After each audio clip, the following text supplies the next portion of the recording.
어디 작은 거 쓸걸?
브레틱 원료죠. 쉽게 말하면 브레틱도 되고 원사로도 뺄 수 있는 중화해서 화학 반응을 시키가 밀가루 반죽처럼 만들어서 이걸 가지고 이제 방사공정에서 필터를 통해 가지고 가늘게 뽑아내는 거죠, 실로.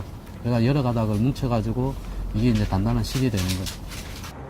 12월 말이 되면 회사가 원료대금 50억이 없어서 공장 못 돌리겠다. 이게 12월 말에 노동조합에 통보 온 거예요. 말이 안 되는 거죠. 그렇죠. 그러면서 2013년도 1월 2일 날 시무식인데 사장이 내려와서 청산 폐업을 선언하는 거죠. 그냥 조합원들 전체 모다가. 갑자기 그렇게. 그 전에 어렵다 얘기했는데 사측은 그래 얘기하죠. 어렵다 몇 번 얘기했지 않느냐. 조합에서 안 되는 거 아니냐. 이런 이제 얘기를 하는 거고, 노동조합에서는 아니 분명히 이런 문제도 같이 논의하고 순환휴직과 같이 한 거는 고통 분담을 같이 한 거지. 어떻게 이게 일방적으로 우리에게만 한 거냐. 아니지 않느냐. 분명히 당신들도 교섭 같이 했지 않느냐. 그 현장에 가보지도 못하고 그 현장과 비교해가 인원을 줄이자. 그리고 뭐 전부 다 비정규직으로 해야 된다. 저희들 공장은 20개 라인 있는데 50%에 10개 라인만 돌리거든요. 그래서 나머지 10개 라인 돌리는 데 대해서는 다 비정규직으로 하자. 이렇게 계속 요구를 했었죠. 그리고 뭐 마지막에 청산할 때도 비정규직으로 돌리면 살아남을 수 있다. 너희들 희망퇴직 쓰고 공고사직 쓰고 나가면 비정규직으로 다시 받아줄게. 이런 입장이었습니다. 처음에는 뭐 저희들도 뭐 굉장히 비정규직도 가동할 거라 그렇게 이제 봤죠. 근데 저희들이 이렇게 있고 굴뚝에서 자원을 농사하고 있으니까 그런 부분에 대해서는 아예 사라지는 이제 매각하려고 하는 거죠. 1월 29일 날 치러졌던 지회장 선거는 저희들이 패배하죠. 오용훈 유성재가 나왔고 저희들 앞에서는 이제 제가 나왔고, 선거 때 핵심 쟁점이 되었던 위력은 받고 조합원 자격을 유지할 수 있다. 근무사직 있어도 이거 가지고 핵심 쟁점이 됐어요. 내부에. 저는 근무사직 쓰고 희망퇴직 쓰면은 노동조합에서 그 사람을 책임질 수 없다. 어떤 것도 안 된다. 자기가 스스로 포기한 싸움이고 스스로 사표 써가 공장을 나갔는데 어떻게 지혜 조합원으로 유지가 되냐. 인정 못한다. 그게 저희들 후보 쪽의 얘기였고, 어용 아들은 될 수 있다. 끝까지 우기죠. 그래서 금속에 질의를 합니다. 질의를 해가지고 구미 지부하고 같이 짜서 질의를 해가 내려온 질의서가 있었는데 야들이 저희들한테는 안 보여져요. 그래서 구미 지부 가서 어디 있냐 얘기해라 내놔라 하니까 그때서 이제 주는 거예요. 그렇죠. 말도 안 된다. 금속노조에서 얘기 나온 거죠. 금속노조는 개별 산별이기 때문에 개별 조합원으로는 가입이 가능해요. 남아있을 수 있어요. 그거는 지혜 바깥에. 그렇죠. 공장 바깥이죠. 금속노조 그렇게 있을 수 있어요. 근데 이 사람들에 대한 체결권이나 교섭권은 사라지는 거죠. 지혜에서 내가 사표 쓰고 나갔는데 지혜에 대한 모든 권한을 포기하는 거죠. 조합원 자격이 없는 거죠. 노노 의용과 민주가 그러니까 이제 의용 집행부가 이제 사람들을 이제 그 사표 쓰고 다 내 보냈기 때문에 그 믿는 사람이나 그 얘기한 사람이나 이제 쓰고 나간 사람이나 다 아쉽죠. 이제 그 사람들은 왜 그렇게만 했을까? 왜 사측하고 왜 자꾸 거짓말을 해가면서 왜 그런 식으로 해야만 했을까? 그게 너무 그냥 뭐 좀 짜증나고. 그렇죠. 원래는 뭐 일할 때는 이제 같은 형이었는데 공장 안에서는 이제 그거 있고 나서는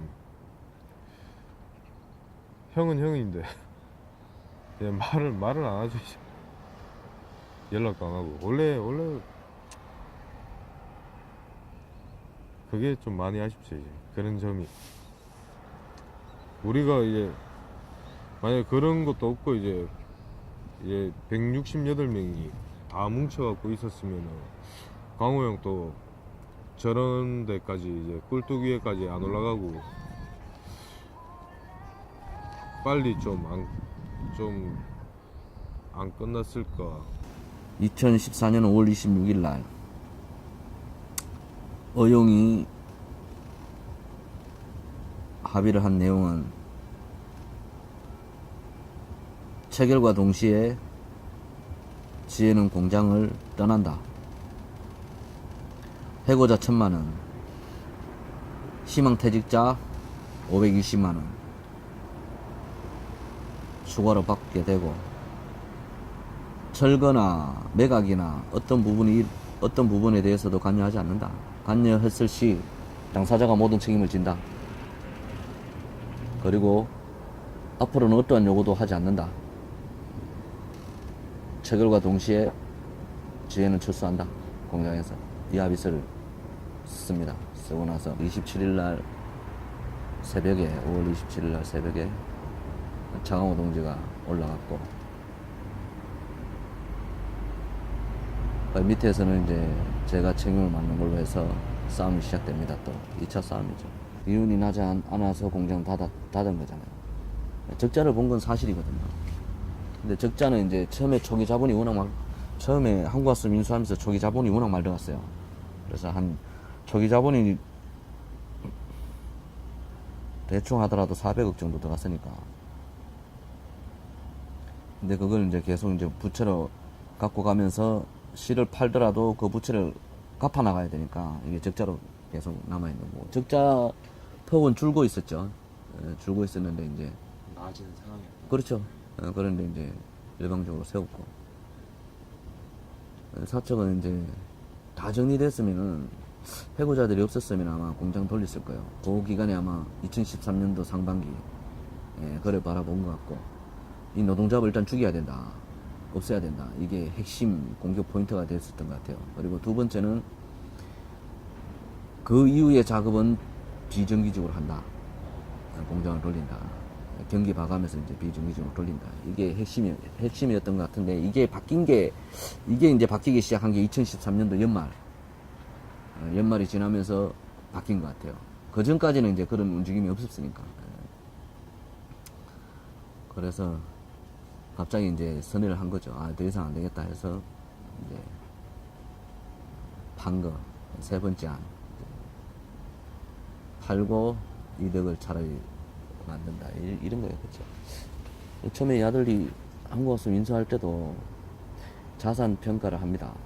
원래 자산 평가를 했었는데, 그 당시에 정확한 숫자는 아니지만 600억, 650억 정도 됐을 거예요. 땅업고, 건물, 뭐 기계, 고철, 뭐 이렇게 쭉 따지면.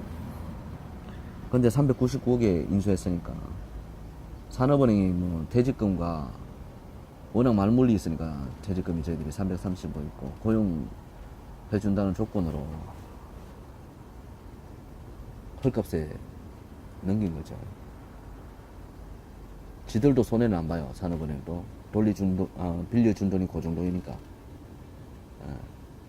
그러면서 노동자들의 임금은, 받지 못한 임금은 사라져버리는 현상이 벌어지죠. 108명의 고용과 바꿔치기 한 거죠. 그러면서 인수한 공장인데 야들이 딱 1년 9개월 돌리고 팔고 간다는 거죠. 이거는 진짜로 말도 안 되는 거고.